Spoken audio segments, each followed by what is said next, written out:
For years ago, my sister took my fiancé at Dad's funeral, she sneered. Poor Demi. 38 and alone, no one wants a cold soldier. I smiled, meet my husband, as Marcus walked in. Her glass crashed, she knew him instantly and froze. You know that feeling when your entire world shatters? Well, mine exploded at my own father's funeral.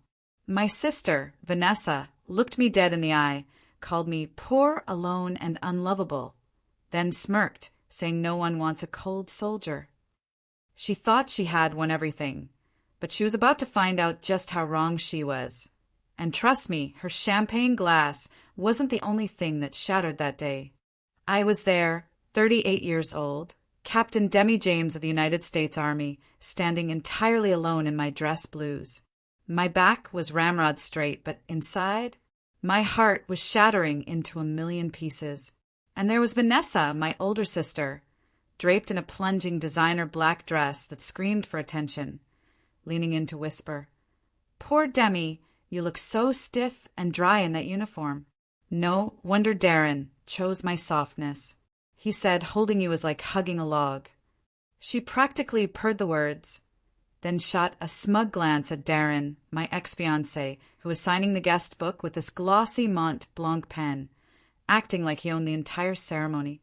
They thought I was still that broken girl who ran away 4 years ago. The Ohio drizzle was cold, seeping through my wool uniform as I stood guard by Dad's casket, my patent leather shoes already muddy from the cemetery. The bugle's taps pierced the silence, a sacred sound in military families, a moment for reverence. But then the distinct click-clack of stilettos on stone. Vanessa, a cloud of Chanel No. 5, suffocated the delicate scent of the white lilies. She didn't even look at Dad's photo. She scanned the crowd, making sure everyone noticed her custom dress. Her presence felt like spilling a bottle of black ink over my father's final, dignified portrait. She stood too close, feigning comfort for the onlookers. But her words were pure, distilled venom. "God damn!" She clicked her tongue, smoothing my lapel like she was brushing off dirt. "Look at you. 38 years old, no husband, no kids. Just these cold metal medals on your chest. Dad must have been so sad to see his youngest fail like this." She leaned into my ear, whispering cruelly, Darren was right. "You were born to be a soldier. To suffer, not to be loved. Men need a woman, not a commander." Every word was a dagger. But I am a soldier. A soldier does not weep before the enemy. I stared straight ahead, refusing to give her the satisfaction of a single tear. Then Darren appeared, stepping out of a rented Mercedes S-Class, adjusting a silk tie that looked far too expensive for a funeral. He was heavier than I remembered, his face shiny with the grease of a man who thought he'd bought the American dream. He walked straight to me, not to offer condolences, but to gloat. "Hello, Demi," he said, his voice dripping with condescension. "I heard you're still at that middle-of-nowhere base in Seattle? JBL, right? It's a shame. If you had learned to be a little softer back then, maybe you'd be enjoying life like Vanessa is now." He looked at me with pity, the kind you give a stray dog. He wanted me to see it to validate his choice. He linked arms with Vanessa, presenting themselves as the perfect, successful couple amidst my grief. But the most painful part wasn't their words. It was the crowd. My aunts and uncles, the same people who praised me when I graduated from West Point, now shook their heads with awkward sympathy. They swarmed Vanessa, oohing and awing over the diamond ring on her finger. I knew it was financed, probably drowning them in credit card debt, but to these people it looked like success. "Vanessa did so well for herself," they whispered, loud enough for me to hear.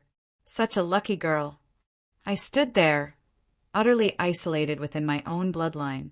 They worshipped the homewrecker and the traitor simply because of a flashy exterior. I made a fist inside my white glove, my fingernails digging deep into my palm until it stung. "Though I walk through the valley of the shadow of death, I will fear no evil." I recited Psalm 23 silently.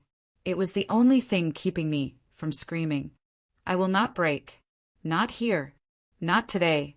I watched as Darren walked to the memorial table, pulling that glossy black Mont Blanc pen from his breast pocket to sign the guest book.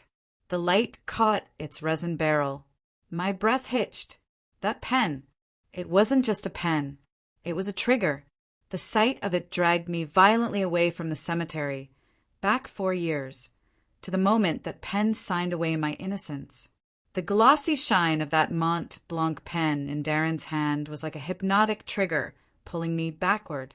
The gray skies of the cemetery dissolved, replaced by the warm, humid air of a late summer evening 4 years ago. I was a different person then. I was 24, a first lieutenant, and naively optimistic. I had just returned from a grueling, 2-week field training exercise. My boots were caked in dried mud, my hair was a disaster of frizz and sweat, and I smelled like diesel fuel and damp earth. But I didn't care. I didn't go home to shower. I wanted to see him first. I drove straight to Darren's office in downtown Columbus. On the passenger seat sat a white takeout bag from Siam Orchid, filling my Jeep with the savory aroma of pad thai and peanut sauce. It was his favorite. I smiled, rehearsing the moment. Him looking up from his desk, tired, his face lighting up when he saw me. He would hug me, dirt and all, and say, "Welcome home, warrior." I truly believed Darren was my safe harbor. In a life defined by strict orders and harsh deployments, I thought he was the one civilian softness I was allowed to keep. I was wrong. It was a fatal miscalculation. The office building was silent at 8 p.m. The janitorial staff had already left, leaving the hallways dim and echoing. I walked softly towards his corner office, my combat boots surprisingly quiet. I wanted to surprise him. I gripped the warm takeout bag, my heart fluttering with that stupid, innocent excitement. But 10 feet from his door I froze. It wasn't a sound that stopped me. It was a smell. Heavy, floral, suffocating. Gardenia. Not the fresh flower, but the cloying, overly sweet perfume that hung in the air like a fog. It wasn't my scent. I wore light citrus. This smell belonged to only one person I knew, my sister, Vanessa. My heart began to hammer, not from anticipation anymore, but from a sudden, sickening dread. My stomach churned, the smell of the pad thai mixing with the perfume to create a nauseating cocktail.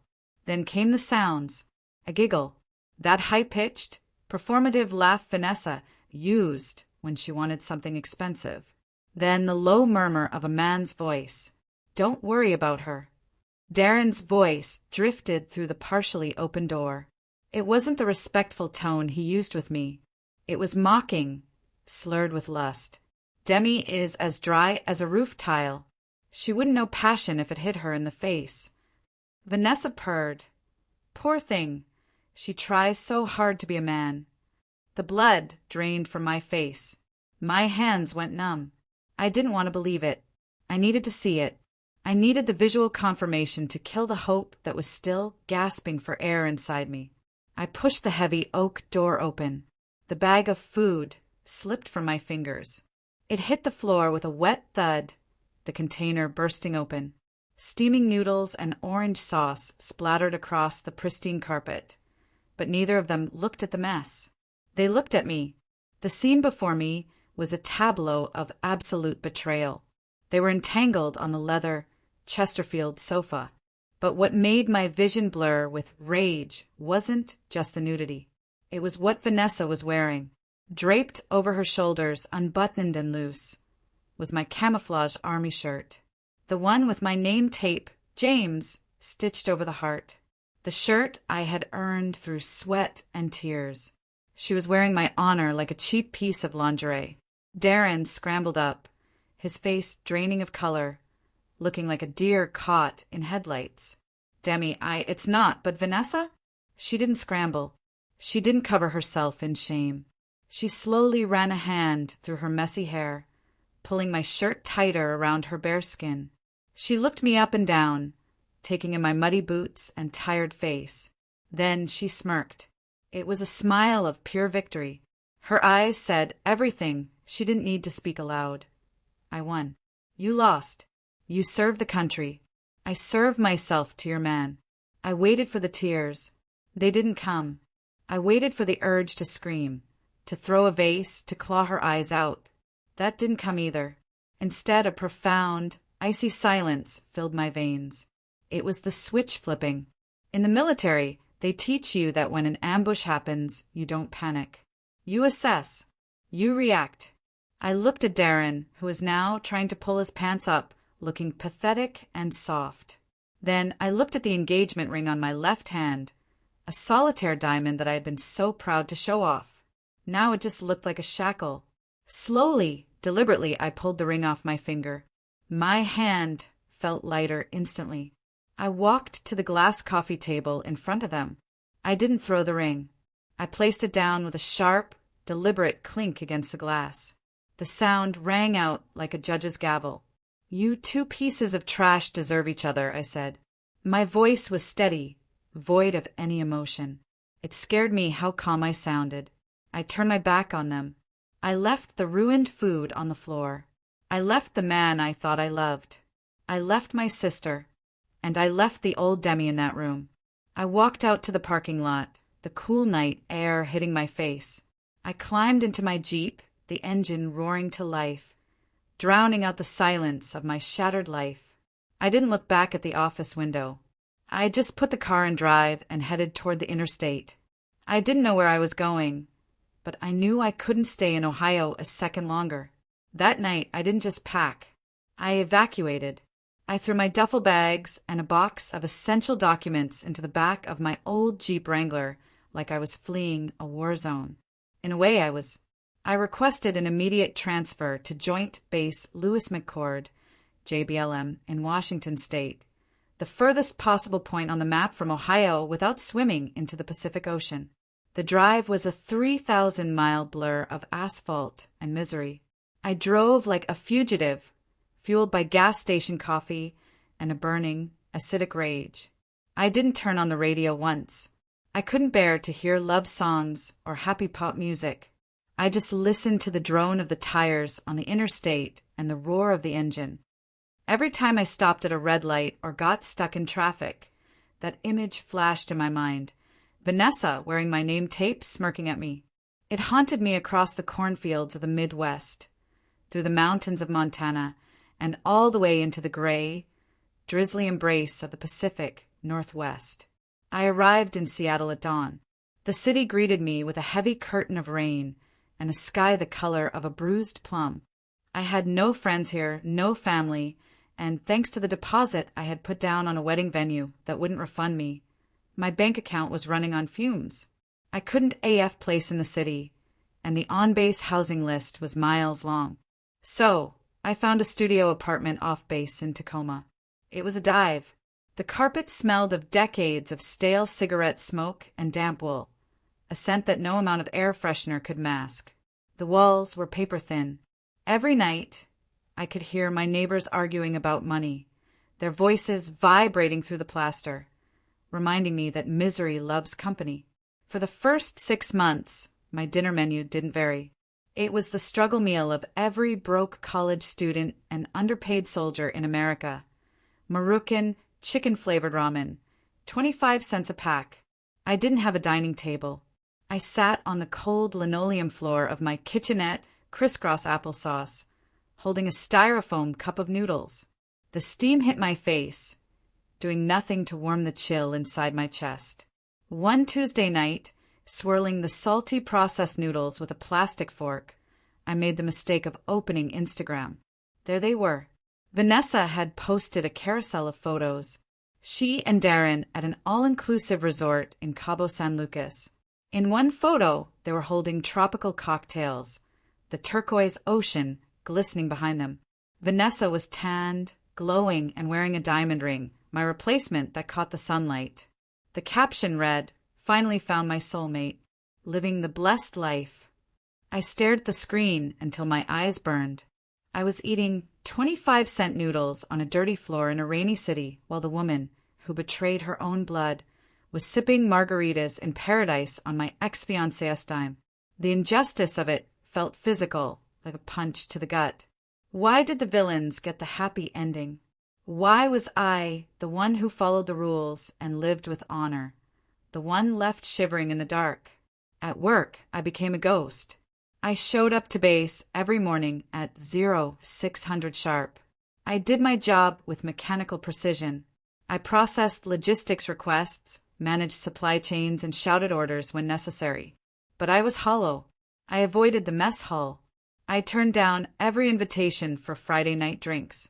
I was terrified that if I let anyone get too close, they would see the cracks in my armor. They would see that Captain James, the stoic officer, was actually a broken woman who couldn't even keep a man. The isolation started to mess with my head. Late at night, when the rain lashed against my single window pane, the gaslighting started to work.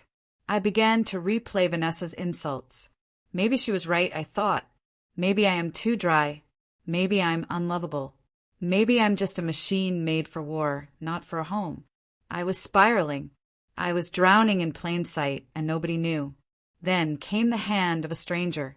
It was a Friday afternoon in November, and the rain was coming down in sheets. I was rushing to my Jeep in the parking lot, head down, just trying to escape another weekend of solitude. Captain James! I stopped. Standing near the exit was Ruth, a civilian employee from the finance department. I didn't know her well, just exchanged emails about budget approvals. Ruth was a woman in her 50s with kind eyes and a no-nonsense attitude. She walked right up to me, ignoring the rain soaking her coat. She looked me dead in the eye, not with pity, but with a piercing understanding. "You look like you've been carrying the weight of the world on your shoulders for about 6 months too long," Ruth said, her voice steady. "I'm going to grab a beer at the craft pub down the street. A good, strong IPA. You're coming with me." I opened my mouth to recite my usual excuses. Paperwork, tired, busy. But the warmth in Ruth's expression stopped me. It was the first time in half a year someone had looked at me like a human being, not a rank. "Okay," I whispered. We went to a small, dimly lit bar that smelled of hops and wood polish. Ruth ordered a pitcher of local IPA. She didn't pry. She didn't ask about my family or why I looked so haunted. She just talked about her dogs and the terrible traffic on I-5. After the second pint, the dam broke. I didn't mean to, but a tear slipped down my cheek and landed on the wooden table. Then another. Ruth didn't flinch. She just handed me a napkin and waited. When I finally composed myself, she reached into her purse and pulled out a small, cream-colored business card. She slid it across the table to me. "Dr. Patricia Chin, Trauma and PTSD Specialist for Veterans." "I've been where you are, Demi," Ruth said softly. "You're a warrior, honey. But even warriors need a medic sometimes. Don't let your past define who you are. Fight for yourself." I stared at the card. The edges were sharp, the font simple. It was just a piece of paper. But in the dim light of that bar, it looked like a lifeline thrown to a drowning woman. I picked it up. My hand was trembling, but for the first time in a long time, I didn't feel entirely alone. Dr. Patricia Chin's office was nothing like the sleek, leather-filled executive suite where my heart had been shattered 4 years ago. There was no mahogany desk, no smell of expensive cologne or hidden betrayal. It was a small, cozy room that smelled of old paper and peppermint tea. Books on trauma and stoicism were stacked haphazardly on the floor, and the chairs were simple fabric, worn soft by the weight of 1,000 soldiers seeking peace. I sat there, my knuckles white as I gripped my knees. It had taken me 3 sessions just to say the words out loud. "I feel like I've lost my womanhood," I confessed, my voice barely a whisper. Vanessa was right. I'm just a machine that follows orders. I'm dry. I'm hard. I'm not soft. Dr. Chin took off her reading glasses and looked me dead in the eye. "Demi, who told you that softness is the only definition of a woman? Was it a fashion magazine? Was it your sister?" She leaned forward. "Loyalty, resilience, the capacity to protect others. Those aren't exclusively male traits. Those are human virtues. You aren't dry, Demi. You're fortified." That statement hit me like a bolt of lightning. For 4 years, I had let the villains of my story hold the pen. I had let a cheater and a narcissist define my value. Dr. Chin introduced me to the philosophy of Marcus Aurelius, specifically one concept that became my mantra. The best revenge is to be unlike him who performed the injury. If they were fake, I would be real. If they were cruel, I would be disciplined. That discipline started the next morning at 0430. Seattle was still wrapped in a thick, gray duvet of fog when I laced up my running shoes. I hit the trail around Lake Washington. The cold dampness of the Pacific Northwest air burned my lungs, but I welcomed the pain. It was a clean pain. It was honest. I ran until my legs screamed. I ran until the sweat and the misty rain washed away the ghostly feeling of Vanessa's hand on my shoulder.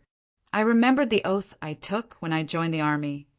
I will never accept defeat. Why had I applied that to the Taliban, but surrendered to a family dispute? As the weeks turned into months, my body transformed. The stress weight melted away, replaced by lean muscle. My posture changed. I stopped looking at the pavement when I walked. I held my chin parallel to the ground. I had survived combat zones. I would survive the memory of Ohio. Discipline saved my body, but it was the chosen family that saved my heart. Ruth, the woman who found me in the rain, dragged me to a unit barbecue one Saturday. In the past, I would have made an excuse. I hated seeing happy families because they reminded me of what I didn't have. But this time I went. The smell of charcoal and barbecue sauce hit me before I even opened the gate to Sergeant Miller's backyard. Rock music was playing from a portable speaker, and kids were running through a sprinkler on the lawn. Captain Miller shouted from the grill, waving a pair of tongs. "Grab a cold one. Ribs are almost done." Nobody asked, "Where is your husband?" Nobody looked at my ringless finger with pity. They just handed me a cold can of lager and a paper plate piled high with potato salad and ribs. We laughed about the terrible coffee at the mess hall and debated which football team was going to blow it this year. In that backyard, amidst the laughter and the smell of grilled meat, I realized something profound. Family isn't just whose DNA you share. Family are the people who stand next to you in the trenches. Family are the ones who don't let you stand out in the rain. 6 months of therapy, running, and healing culminated in a single email. I was promoted. The notification hit my inbox on a Tuesday, Strategic Logistics Manager for the entire Northwest region. It was a massive step up, putting me in charge of multi-million-dollar defense contracts. To celebrate, I did something the old Demi would never have done. I drove downtown to the Nordstrom flagship store. I walked into the cosmetics department, ignoring the pastel pinks and soft nudes that Vanessa always said were ladylike. I went straight for the boldest shade I could find. It was a deep, rich burgundy. I remembered Vanessa's voice in my head. "That color makes you look old, Demi. It's too aggressive." I bought it. I went to the car, flipped down the visor mirror, and applied the lipstick. It glided on smooth and dark, the color of a fine wine, or perhaps the color of dried blood on a bandage. I looked at myself in the rearview mirror. The woman staring back wasn't dry. She wasn't a victim. She looked powerful. She looked mysterious. She looked like someone you didn't want to mess with. I smiled, and my teeth looked white against the dark red.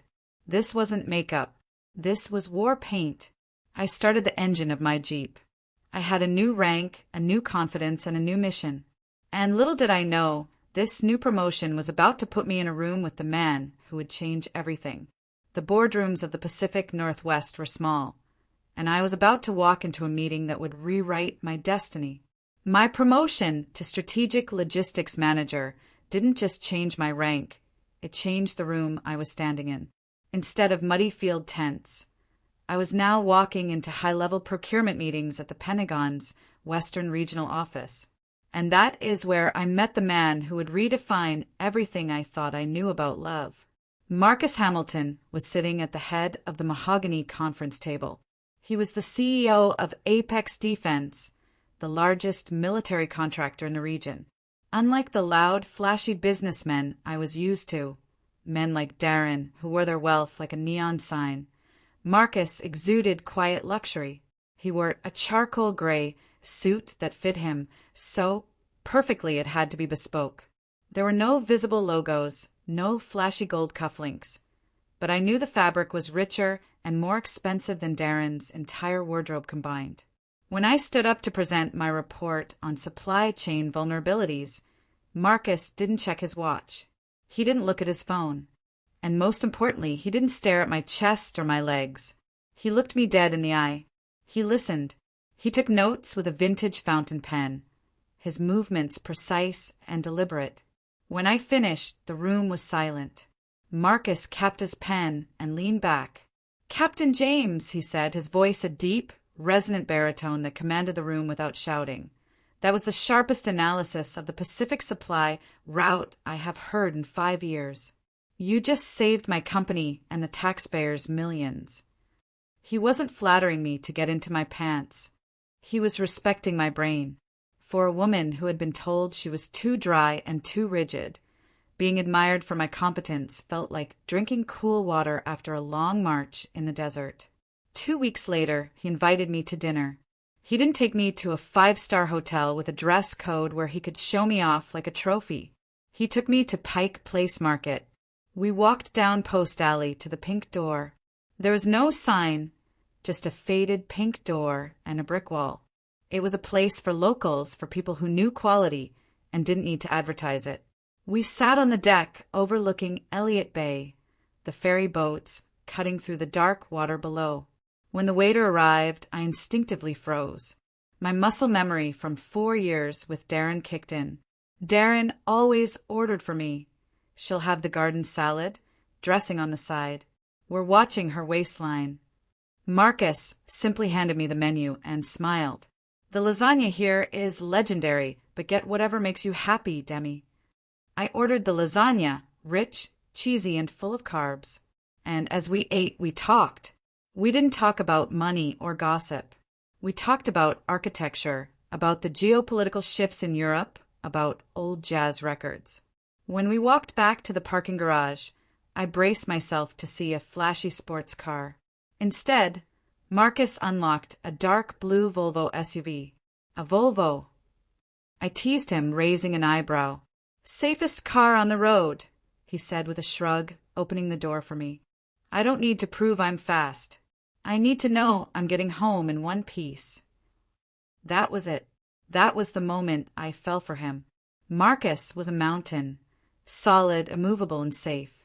Darren had been a balloon, colorful, full of hot air and waiting to pop. 3 months later, the universe revealed its sense of humor. We were driving back from a weekend hike in the Cascades. Marcus was relaxed, one hand on the steering wheel, talking about a recent win for his company. "It was a headache," he admitted, chuckling darkly. "We were competing against this logistics firm from the East Coast for a $50 million government contract, a company called Mitchell Logistics." My heart stopped. I stared at his profile. Mitchell Logistics. "Yeah," Marcus continued, oblivious to my shock. "The guy running it, Darren Mitchell, I think, he tried to wine and dine the procurement officers. Real flashy guy. But I had my team run a background check on his financials. The guy is drowning. He's leveraging debt to pay off debt. His books are cooked. We exposed it, and the DOD dropped him immediately." I looked out the window to hide the shaking of my hands. Darren, the man who told me I was nothing, the man who had built his life on a foundation of lies, was currently being dismantled by the man holding my hand. Marcus didn't even know he was my avenging angel. He was just doing business with integrity. And in doing so, he was destroying the man who lacked it. 2 years later, on Christmas Eve, Marcus changed my name. There was no flash mob, no drone filming us for Instagram. It was just the two of us in our living room, the only light coming from the crackling fireplace. Marcus got down on one knee. He opened a velvet box. Inside sat a stone that took my breath away. It wasn't a generic diamond. It was a deep, velvety cashmere sapphire surrounded by a halo of small diamonds. It looked like the ocean at night. "Look inside the band," he whispered. I tilted the ring to the firelight. Engraved in the platinum were 2 words: Semper Fidelis, always faithful. "Demi," he said, his voice thick with emotion, "I love the woman you are, but I also love the soldier in you. I love the scar under your chin. I love your strength. I want to be your rear guard for the rest of this life. Will you marry me?" Tears streamed down my face, hot and fast. Darren had betrayed every vow he ever made. But Marcus? Marcus had engraved his loyalty into metal before he even asked the question. I nodded, unable to speak. He slid the ring onto my finger. It fit perfectly. For the first time in my life, I wasn't just deployed. I was home, back to the funeral. After the service, the mourners retreated to my parents' old colonial house. But what should have been a somber gathering to honor a decorated veteran turned into a grotesque cocktail party hosted by my sister. Vanessa had transformed the living room into a stage for her own vanity. She was swirling a glass of Pinot Noir, laughing too loudly at jokes that weren't funny, while Darren held court in the center of the room like a king. I, on the other hand, was being treated like the help. "Demi." Vanessa snapped her fingers at me across the room. "We're out of ice. Go to the kitchen and get another bag. And honestly, can you change out of that costume? The uniform is making the guests uncomfortable. It's so aggressive." My jaw tightened until my teeth ached. She called my dress blues. The uniform I had worn while burying friends, the uniform I had sweat and bled for, a costume. I walked to the kitchen, gripping the silver ice bucket so hard my knuckles turned white. I looked around the house I grew up in. It was filled with strangers, business associates Darren had invited to network. They didn't know my father's favorite song. They didn't know he liked his coffee black. They were just here to stare at Darren's gold Rolex and listen to him brag about his upcoming $1 million projects. They were vultures picking at the carcass of my family's grief. I returned with the ice just as Darren tapped a spoon against his champagne flute. The room fell silent. "I'd like to propose a toast," Darren boomed, his face flushed with alcohol. He put on a mask of solemnity, so thin it was transparent. "To my late father-in-law, a good man. And I want everyone to know that Vanessa and I have no regrets. Over the last few years, we spared no expense. We paid for the best doctors, the private nursing care, everything. We wanted him to have the best regardless of the cost." The air left my lungs. A hot, blinding rage shot up my spine. He paid? The truth was, a ledger burned into my brain. I was the one who wired $3,000 home every month. I was the one who took out a personal loan to pay for the hospice care because his insurance didn't cover it. I was the one eating 25-cent ramen noodles in a freezing apartment in Tacoma so that Dad could have dignity in his final days. Darren and Vanessa hadn't contributed a single dime. They had sent fruit baskets. And now he was standing there, stealing my sacrifice to polish his own ego. He was building a monument to his generosity on the foundation of my poverty. The crowd murmured their approval. "Such a good son-in-law," my aunt whispered. "So generous." I wanted to scream. I wanted to flip the table. But before I could move, Vanessa glided over to me, looping her arm through Darren's. She looked at me with a sickeningly sweet smile, the kind a predator gives before the kill. "You know Demi," she said, her voice projecting so the whole room could hear. Darren and I were talking. "We think it's time you stop this soldier phase. It's been long enough." She paused for effect. "You should discharge. Come home. Darren is willing to hire you at his logistics firm. You can be his executive assistant. You'd make double what the Army pays you. And the work is much more suitable for a woman your age. You know, making coffee, scheduling appointments, organizing files. It's better than running around in the mud, pretending to be a man." The room erupted in polite, chuckling laughter. My relatives nodded in agreement. "That's a great offer, Demi. Uncle Bob said, raising his beer. You should take it. Maybe you'll finally find a husband if you're in a corporate office. That was it. The final line had been crossed. They weren't just insulting me anymore. They were spitting on the flag I served. They were reducing a captain in the United States Army, a woman who managed multimillion-dollar supply chains and commanded soldiers, to a coffee girl. They thought my worth was zero because I didn't have a husband or a flashy car. The sadness evaporated. In its place, a cold, crystalline clarity took over.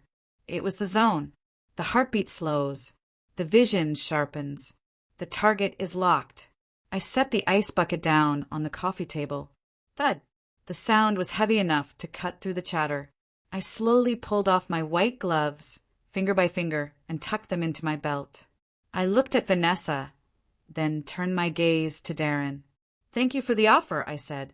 My voice wasn't loud, but it had the steel timbre of a command, and it silenced the room instantly. But I'm afraid I can't accept. Don't be proud, Demi, Darren scoffed, swirling his drink. It's charity. Take it. I can't take it, I continued, my eyes boring into his, because my husband wouldn't be very happy if I quit my career to work for a company that is currently filing for Chapter 11 bankruptcy. The silence that followed was absolute. You could hear a pin drop. Darren's face went from flushed to ghostly pale in a millisecond. Excuse me, he choked out. Your husband. Vanessa let out a shrill, nervous laugh. Husband? Oh, Demi, have you lost your mind? Did you hire an actor to impress us? You're delusional, aren't you? I reached into my pocket and pulled out my phone. I didn't look at them. I looked at the screen. I typed a single message to the contact saved as my North Star, time on target, execute. I hit send. I'm not the one pretending, Vanessa, I said softly. But the man outside, he doesn't pretend. At that exact moment, the heavy oak front door vibrated with an authoritative ding-dong. It wasn't a polite knock. It was a summons.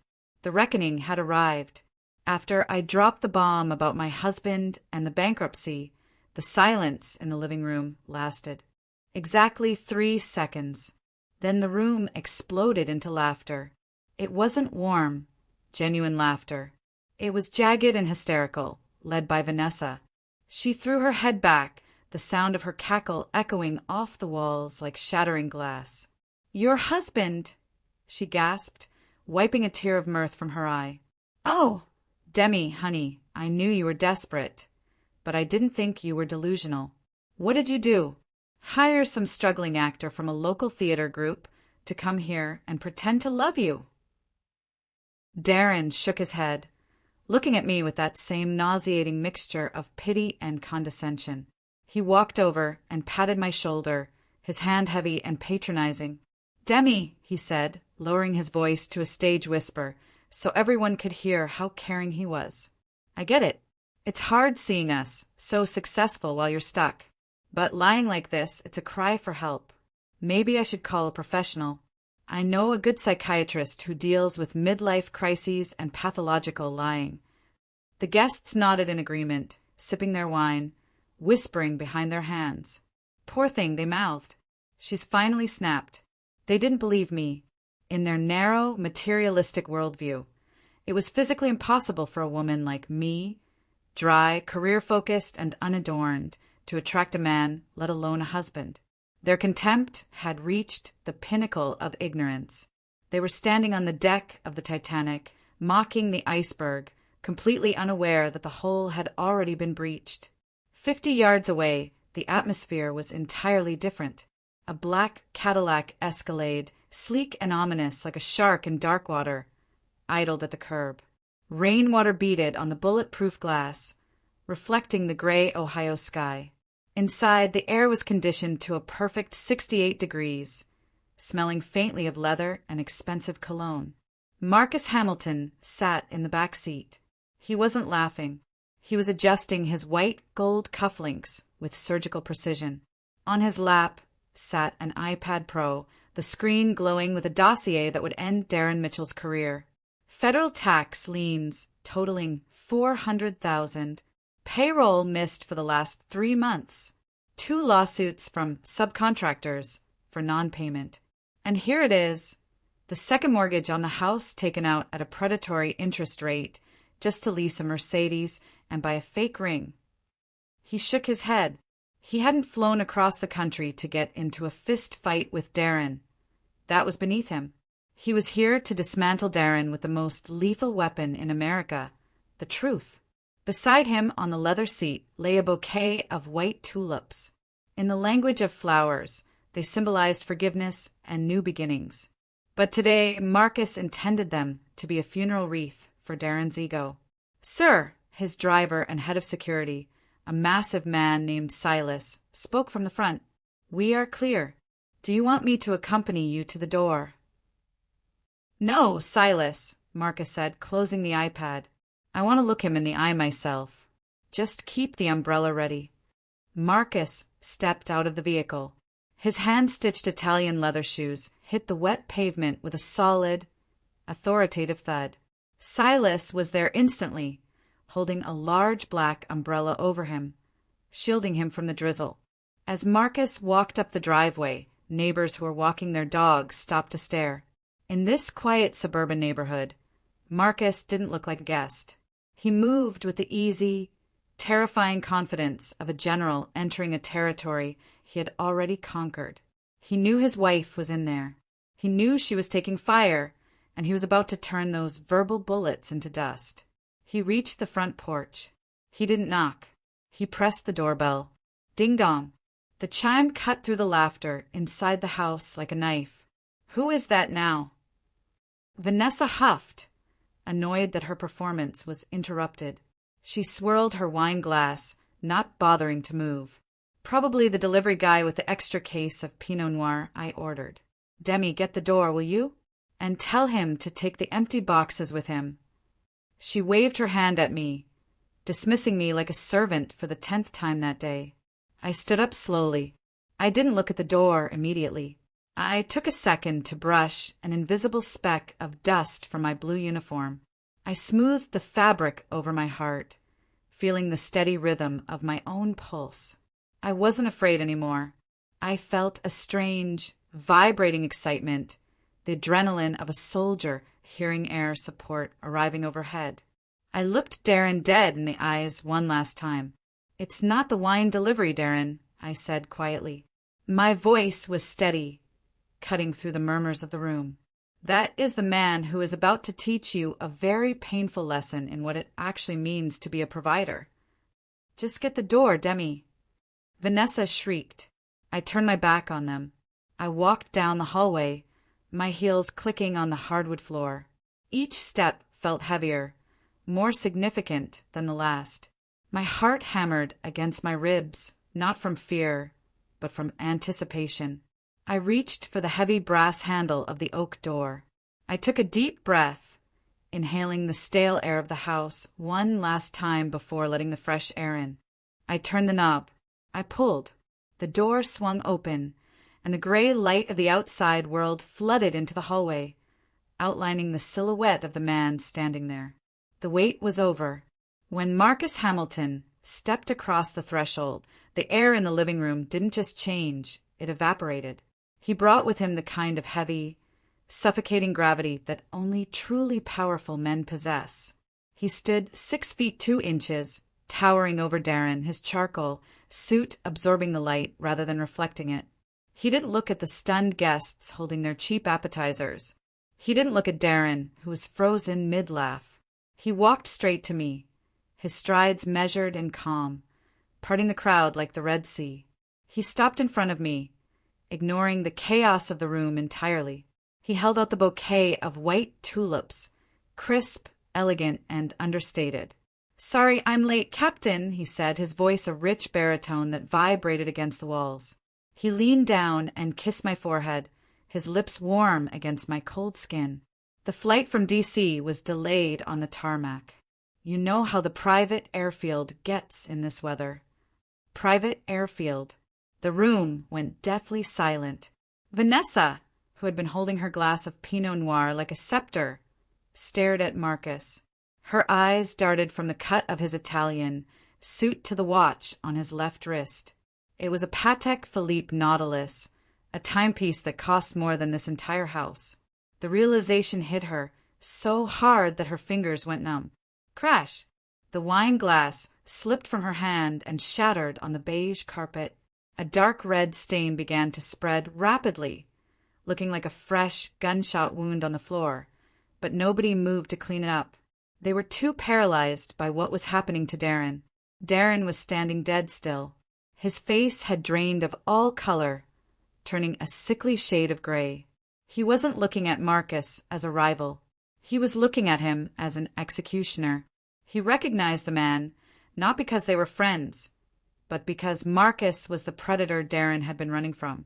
Mr. Hamilton, Darren stammered, his voice cracking like a teenager's. Director Hamilton of Apex Defense. Marcus finally turned his head. He looked at Darren with the mild, disinterested curiosity one might show a bug before stepping on it. "Oh, Mitchell," Marcus said. His tone was light, yet it carried the weight of a sledgehammer. "I didn't expect to see you here. I assumed you would be in your office frantically explaining that $2 million tax lien to the IRS agents currently auditing your books." The sentence hung in the air like toxic smoke. The guests gasped. Uncle Bob lowered his beer. The smile vanished from my aunt's face. Darren choked. Sweat instantly beaded on his forehead. That's a misunderstanding. We're restructuring. Marcus laughed, a dry, humorless sound. "Is that what we call Chapter 11 bankruptcy these days? My compliance team flagged your file this morning, Darren. You leveraged this house, your wife's parents' house, to secure a loan you had no intention of paying back. You're not just broke, you're about to be homeless." Vanessa let out a strangled cry. She rushed forward, grabbing Darren's arm, her fingernails digging into his suit jacket. "What is he talking about, Darren? You said the business was booming.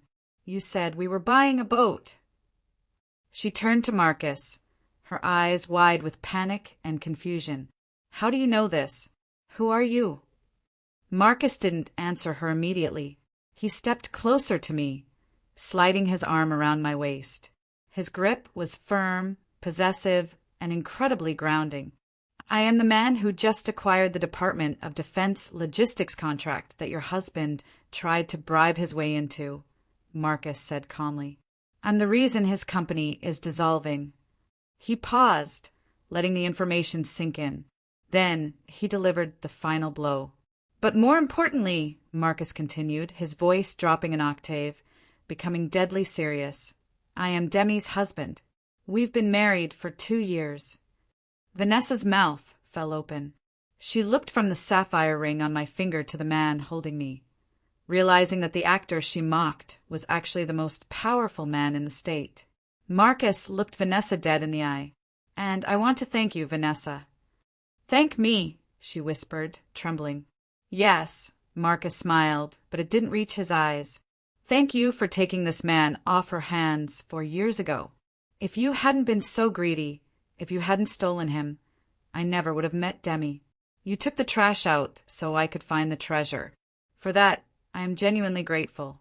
It was a double tap to the heart. He hadn't just beaten them financially. He had completely dismantled their moral victory. He framed their betrayal not as a loss for me, but as the greatest favor anyone had ever done for me. Darren's legs gave out. He sank into the nearest armchair, looking like a deflated balloon. He looked up at me, desperation in his eyes. "Demi," he pleaded, his voice wet with tears. "Please, Mr. Hamilton, Marcus, we're family. Demi is my ex-fiancé. You can't let them take the house. My reputation." Marcus cut him off. The temperature in the room seemed to drop 10 degrees. "Ex-fiancé," Marcus repeated, his voice icy.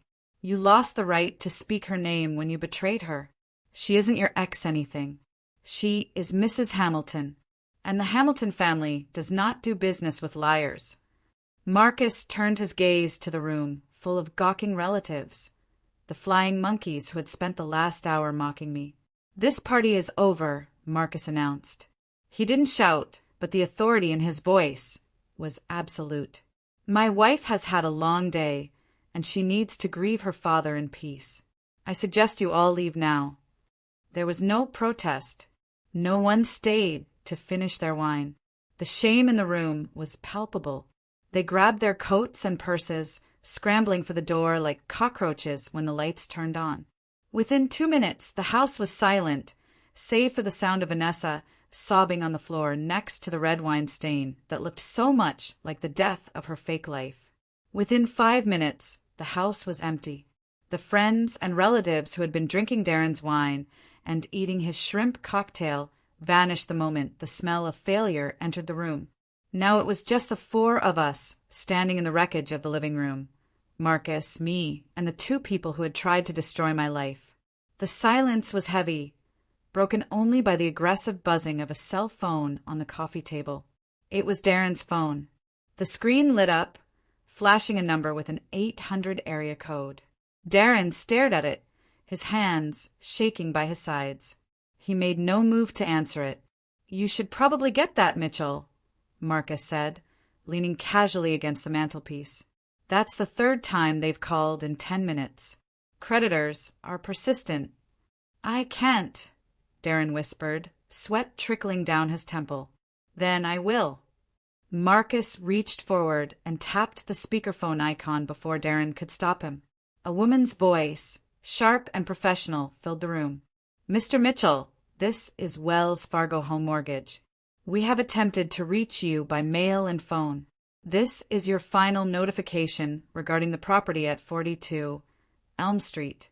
Since we have not received the past due balance of $14,000, foreclosure proceedings will officially begin tomorrow morning.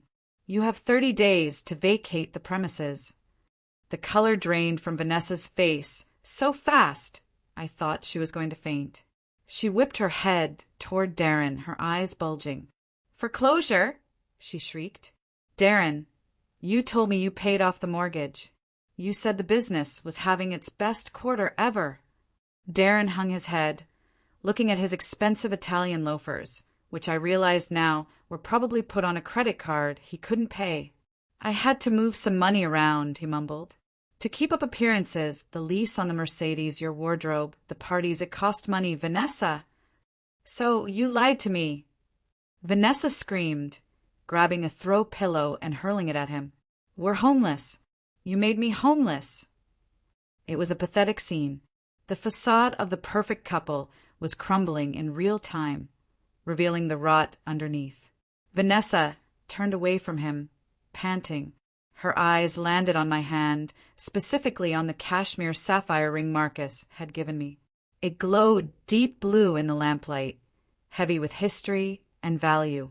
Then she looked down at the massive rock on her own finger, the one she had been flashing in my face all day. But the ring," she stammered, twisting it on her finger.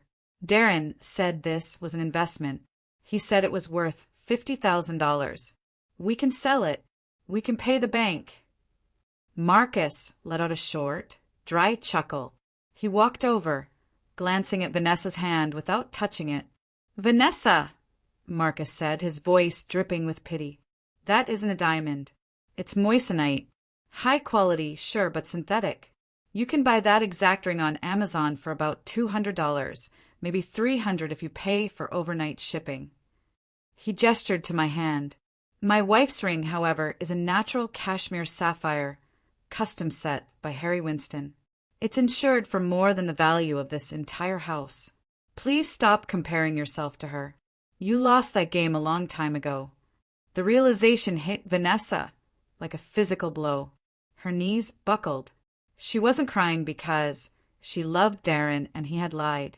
She was crying because she had backed the wrong horse.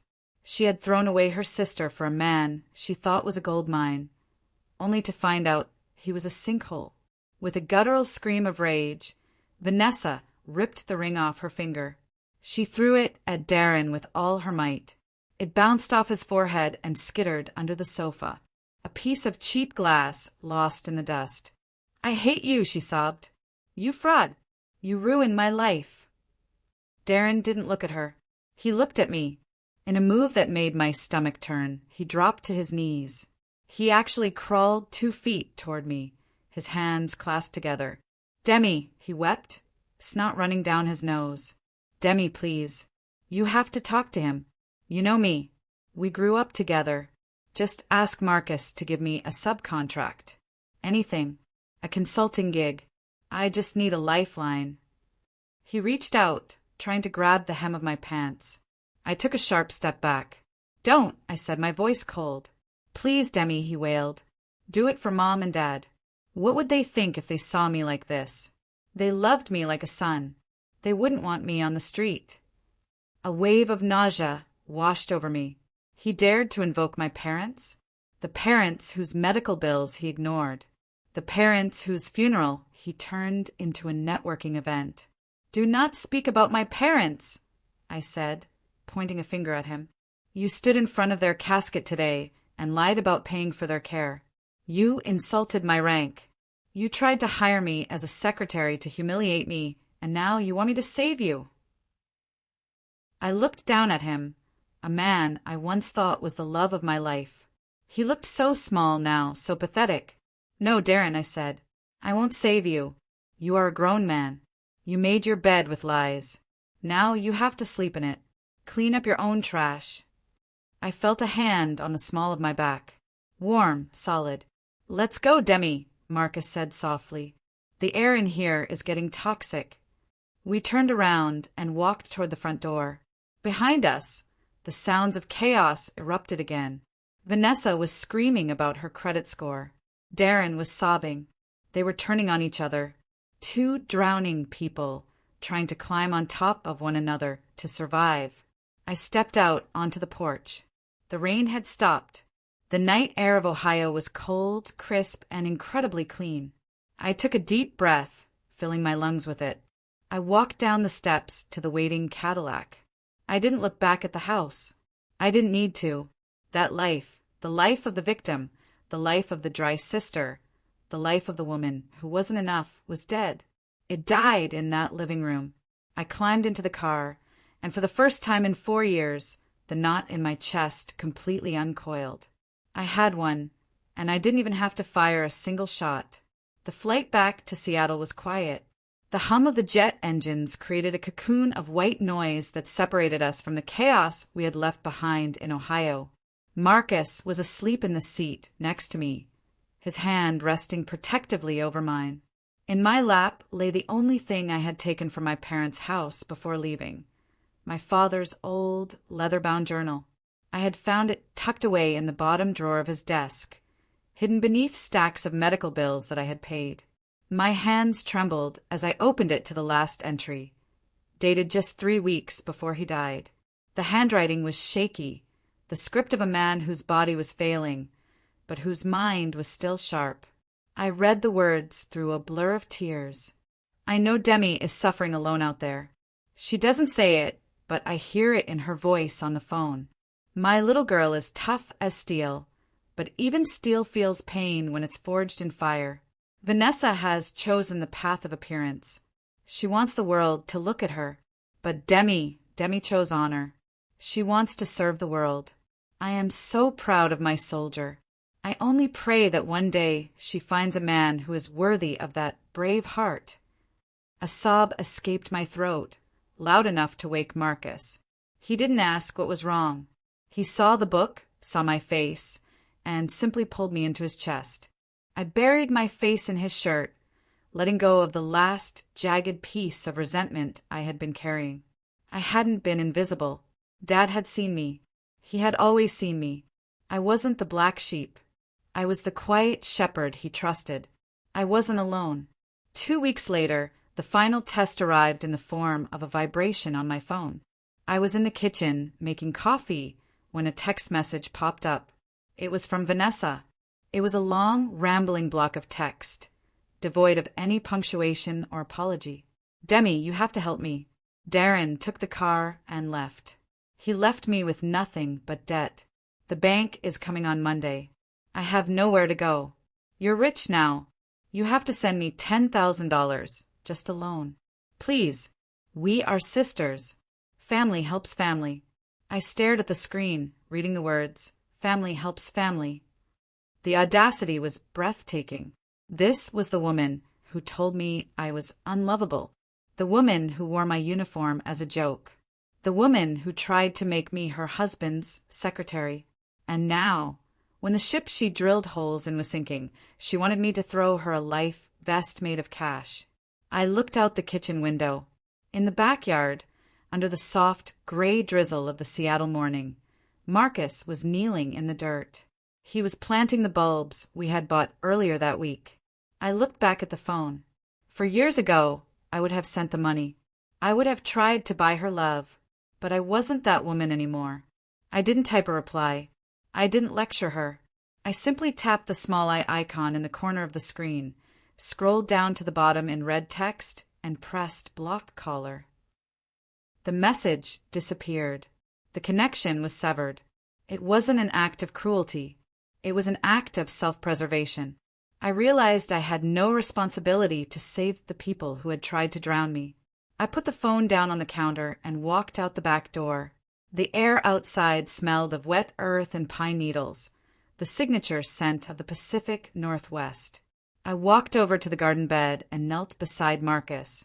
My knees sank into the damp soil, ruining my clean sweatpants. But I didn't care. "Everything okay, Captain?" Marcus asked, wiping a smudge of dirt from his cheek. I looked at the row of white tulips he had just planted. In the spring, they would bloom, strong, resilient, and pure. White tulips for forgiveness. Not forgiveness for them, but forgiveness for myself. Forgiving myself for staying too long. Forgiving myself for believing I wasn't enough. "I'm okay," I said, grabbing a trowel to help him cover the bulbs. "Actually, I'm better than okay. I'm home." We spent the rest of the morning in silence, working the earth, our hands dirty and cold, but our hearts full. Real happiness wasn't found in the clinking of champagne glasses or the applause of a fake crowd. It was here in the quiet in the dirt with the one person who knew my soul. An hour later, I stood in front of the full-length mirror in our bedroom. I was dressed in my uniform. The blue fabric was crisp, the golden buttons gleaming under the lights. I ran my finger over the ribbons on my chest, each one a story of survival. Then I touched the faint scar under my chin. Darren had called it a flaw. Marcus called it a mark of courage. Today, I just called it me. I reached for the tube of lipstick on the vanity. Burgundy, deep, dark, and unapologetic. I applied it carefully, pressing my lips together. The color was bold against my skin. It was the color of a woman who had walked through hell and came out holding the torch. I adjusted my collar and squared my shoulders. I had a unit to lead. I had logistics to manage. I had a life to live. Life is a battlefield. We all take hits. We all get betrayed. We all have moments where we are standing in the rain eating ramen noodles, wondering if we will ever be warm again. But as I looked at my reflection, I knew the truth. My name is Demi James. I was a victim. Then I was a survivor. Now I am a victor. And if you're out there standing in your own valley of shadows, listen to me. Do not drop your weapon. Do not let them define you. The night is long, but I promise you the dawn is coming. Looking back, the most expensive lesson I paid for wasn't about money. It was about definition. For years, I allowed Vanessa and Darren to hold the pen that wrote my life story. They labeled me cold, unlovable, and broken. And for a long time, I believed them. But here's the truth I want you to take with you today. Your value does not decrease based on someone else's inability to see your worth. Just because a customer at a yard sale thinks a diamond is a piece of glass, that doesn't change the nature of the stone. It is still a diamond. You must be the guardian of your own price tag. When the world tries to discount you, have the courage to double the price. Now, I want to turn the floor over to you. Have you ever felt like the black sheep of your family, only to find your true worth later? Tell me your story in the comments below.